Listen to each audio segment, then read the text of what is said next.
नमस्कार, मी हरिके संजय पाटील आणि सर्वप्रथम अपट्रेंड स्टॉक मार्केट कम्युनिटीकडनं आपल्या सर्वांना दिवाळी पाडव्याच्या खूप खूप शुभेच्छा।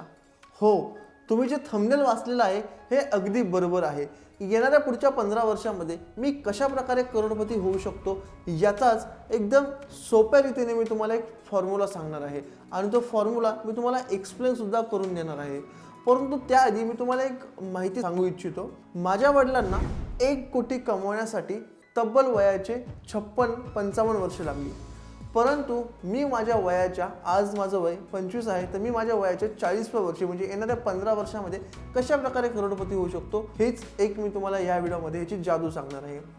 आता ही कुठली स्कीम आहे का 21 दिन में पैसा डबल, ही अशी कुठल्याही प्रकारची एक स्कीम नाही आहे। परंतु तुम्हाला एक गोष्ट माहिती असेल की प्रत्येकाचं स्वप्न असतं आयुष्यामध्ये की मी एक ना एक दिवस मला करोडपती बनायचं आहे। तो प्रत्येक जण आपल्या आपल्या आयुष्यामध्ये कशा ना कशा प्रकारे पैसे कमवण्याचा प्रयत्न करतो आणि ती एक जी लेवल आहे करोडपती होण्याची ती गाठण्याचा तो प्रयत्न करत असतो। एक शो तुम्ही पाहिला असणार आहे KBC कौन बनेगा करोडपती, ज्यामध्ये आपले मेंटर्स म्हणजे अमिताभ बच्चन हे ज्यावेळेस समोरच्या व्यक्तीला म्हणतात आप करोडपती बन चुके हो, त्यावेळेस तो समोरचा व्यक्ती इतक्या मोठ्या प्रमाणामध्ये आनंदात होतो आणि त्याच्या आनंदात आपण सुद्धा सामील असतो। परंतु तो आनंद हा दुसऱ्याचा असतो, तो स्वतःचा नसतो। परंतु समोरचा व्यक्ती जरी करोडपती झाला तरी आपल्याला मनामध्ये आपल्या खुशी वाटते, कारण करोडपती होणं हे प्रत्येक सामान्य व्यक्तीचं एक स्वप्न असतं। आता प्रत्येक सामान्य व्यक्ती हा नोकरीला असतो, हा नोकरदार वर्ग असतो आणि प्रत्येकाला थोडीफार का होईना एक सॅलरी असते, म्हणजेच कोणाला 30,000, 40,000, 50,000, 60,000 आणि प्रत्येकजण आपल्या सोयीनुसार ती जी सॅलरी असते, तो जो पगार असतो आपल्या सोयीनुसार खर्च करत असतो। कोणाची सॅलरी 60,000 तर कोणाचा खर्च 70,000 असतो, म्हणजेच सॅलरीपेक्षा जास्त खर्च असतो। कोणाची सॅलरी 60,000 तर कोणी 50,000ची सेविंग करतो, परंतु तू सेविंग केली जी रक्कम असते तो बँकेत टाकतो। बँकेत टाकून तुम्ही करोडपती होणार का? तर नाही मित्रांनो, एक गोष्ट लक्षात ठेवा, गुंतवणूक केल्याशिवाय पर्याय नाही। आता गुंतवणुकीचा भाग आला तर स्टॉक मार्केट येणारच आणि स्टॉक मार्केट आलं तर रिस्क येणारच। परंतु तुम्हाला मी एक स्टॉक मार्केटची एक रिअल फॅक्ट सांगतो। जर तुम्ही मागच्या 15 ते 20 वर्षाचा ट्रॅकिंग रेकॉर्ड जर चेक केला, तुम्ही स्वतः गुगलला जाऊन चेक करू शकता की मागच्या 15 ते 20 वर्षापासून जे निफ्टीने CAGR म्हणजेच कंपाऊंडेड ॲन्युअल ग्रोथ रिटर्न जे दिलं आहे ते तब्बल 12 ते 13% एवढं दिलेलं आहे। आणि असे काही म्युच्युअल फंड्स आहेत जे वर्षाला 15% किंवा 20%च्या वर सुद्धा रिटर्न्स देतात। म्युच्युअल फंड म्हणजे काय की आपल्याला डायरेक्टली कुठल्या स्टॉक्समध्ये इन्व्हेस्टमेंट करण्याची गरज नाही। एक ॲसेट मॅनेजमेंट कंपनी असते, ॲसेट्स म्हणजे जे आपले पैसे मॅनेजमेंट करतात आणि ते त्या स्टॉक्समध्ये इन्व्हेस्टमेंट करतात। आपण फक्त त्या ॲसेट मॅनेजमेंट कंपनीमध्ये पैसे लावायचे, आपले पैसे इनडायरेक्टली स्टॉक मार्केटमध्ये जातात आणि आपल्याला वार्षिक रिटर्न त्या ठिकाणी मिळतं। तर असे काही म्युच्युअल फंड्स आहेत, ते म्युच्युअल फंड्स वर्षाला तुम्हाला 15%च्या वर सुद्धा रिटर्न्स देतात। अगदी 20-20% पर्यंत रिटर्न देणारे सुद्धा म्युच्युअल फंड मार्केटमध्ये अवेलेबल आहे। ओके, आता सॅलरीचा प्रश्न आला तर कोणी लोक सॅलरीपेक्षा जास्त स्पेंड करतात, तर कोणी लोक सॅलरी एवढी 90% सॅलरी सेव्ह सुद्धा करतात। पण प्रत्येकाला डिफरंट नॉलेज असतं, प्रत्येकाचे वेगवेगळी स्वप्न असतात। कोणी सॅलरीवर गोल्ड घेतं किंवा कोणी सॅलरीवर प्रॉपर्टीज घेतात, पण कोणी ज्या व्यक्तींना आर्थिक नॉलेज आहे ते लोक प्रॉपरली इन्व्हेस्टमेंट करतात आणि ह्या फॉर्म्युलाचा तंतोतंत पालन करून 15 वर्षामध्ये करोडपती बनतात। मग हा फॉर्म्युला समजण्याआधी मी तुम्हाला अजून एक फॅक्ट सांगू इच्छितो। जर तुम्ही आजपासून गुंतवणूक केलीच नाही तर तुम्ही स्वतः तुमच्या नुकसानीचे तुम्ही स्वतः मालक राहणार आणि जर तुम्ही गुंतवणूक करणारच नाहीत तर तुमचा सगळा पैसा लॉसमध्ये जात आहे, ही गोष्ट लक्षात ठेवा। कसं काय मी तुम्हाला समजून सांगतो। इन्फ्लेशन प्रत्येकाला माहिती, इन्फ्लेशन म्हणजे महागाईचा दर। महागाईचा दर हा वर्षानुवर्ष 6-7% एवढा वाढतोय। मागील 8 वर्षाचा रेकॉर्ड सुद्धा इन्फ्लेशन रेटने तोडलेला आहे। यावर्षी 8% इन्फ्लेशन वाढलेलं आहे, म्हणजेच महागाई। आता एक उदाहरण समजून घ्या, मागच्या वर्षी तुमची तूर डाळ ही 100 रुपये किलो एवढी होती, बरोबर, आणि तीच तूर डाळ महागाईच्या दरामुळे यावर्षी 106 रुपये किलो एवढी झाली आहे। आता 6 रुपयांनी तूर डाळ यावेळेस महागली आणि तेच 100 रुपये तुम्ही मागच्या वर्षी सेव्हिंग अकाउंटमध्ये ठेवले असते. आता सेव्हिंग अकाउंटमध्ये तुम्हाला फक्त 4% रिटर्न्स मिळतात, म्हणजे 100चे तुमचे 104 रुपये झाले असते. आता जर तुम्हाला त्या 100 रुपयाची तूर डाळ विकत घ्यायची आहे तर तुम्हाला तुमच्या खिशातले 2 रुपये आता जास्त द्यावे लागतील, म्हणजे तुम्ही सेव्हिंग अकाउंटमध्ये टाकल्यामुळे अगदी 2 रुपये तोट्यामध्ये आहेत. आणि जर तुम्ही याचीच FD केली असते, जसा FDचा रेट असतो तसाच इन्फ्लेशन रेट असतो. जसं FD 6% तुम्हाला रिटर्न देते तर इन्फ्लेशन रेटसुद्धा 6%ने वाढते. म्हणजेच थोडक्यात बँकेला आपल्याला पैसे कमवू द्यायचे नसतात, बँकेला स्वतःला पैसे कमवायचे असतात आणि स्वतःची बँक टिकवायची असते. एक गोष्ट नीट लक्षात ठेवा या उदाहरणावरून. मग सर तुम्ही आता या सगळ्या गोष्टी जाऊ द्या आणि आम्हाला लवकर करोडपती बनवा. एक गोष्ट लक्षात ठेवा, लवकर एका दिवसात किंवा 21 दिन में कोणीच करोडपती होत नाही. जर तुम्हाला करोडपती खरंच व्हायचं असेल तर तुम्हाला मी जो फॉर्म्युला सांगणार आहे याचं तंतोतंत पालन करावंच लागेल.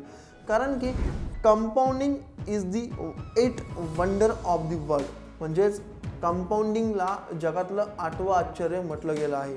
आता कंपाऊंडिंग म्हणजे काय, तर तुम्ही केलेली गुंतवणूक आणि त्या गुंतवणुकीवर मिळालेलं व्याज, तर ते व्याज न खर्चिक किंवा ते व्याज न खर्च करता त्याच व्याजला पुन्हा गुंतवणूक करणं आणि त्याच व्याजवर अजून व्याज मिळवणं याला कंपाऊंडिंग असं म्हटलं जातं. थोडक्यात समजा तुम्ही यावर्षी 1 लाख रुपये गुंतवणूक केली होती आणि पुढच्या वर्षी तुम्हाला त्यावर 1,10,000 रुपये ही रिटर्न्स मिळालं, तर ते जे वरील 10,000 रुपये आहेत हे न खर्च करता हे परत तसेच गुंतवणूक करणे आणि त्यावर अजून रिटर्न मिळवणे आणि हेच काही वर्षानुवर्ष चालू ठेवणे यालाच कंपाऊंडिंग रिटर्न असं म्हणतात. तर मग असा आपला करोडपती बनण्याचा फॉर्म्युला काय, तर 15-15-15. आता हे 15-15-15 काय, तर 15-15-15 म्हणजेच असं की तुम्ही दर महिन्याला, प्रत्येक महिन्याला म्हणजे तुम्ही अगदी 12 महिन्याला असेच 15 वर्ष 15,000 रुपये गुंतवणूक करायची. तुमची जर पगार हा 30,000 रुपये असेल तर त्यामधील 15,000 रुपये तुम्हाला गुंतवणूक करायचीच आहे. जर तुमची सॅलरी 50,000 रुपये असेल तर तुम्हाला 15,000 रुपयाची गुंतवणूक करायचीच आहे असं ठरवून घ्या.